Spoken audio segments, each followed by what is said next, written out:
5 tricks to win any argument. Number 1, stay calm.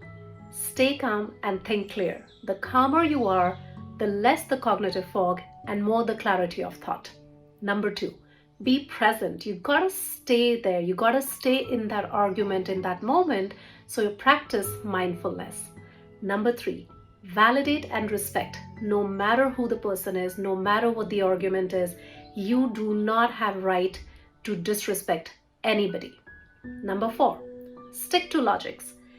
A lot of times in arguments, we go away from logics. You bring past into the present. Try staying present with the present logic.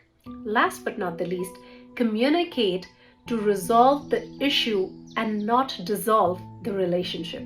The relationship is important to you. That is why you are in argument with this individual. So use these tricks and see if you can resolve your arguments.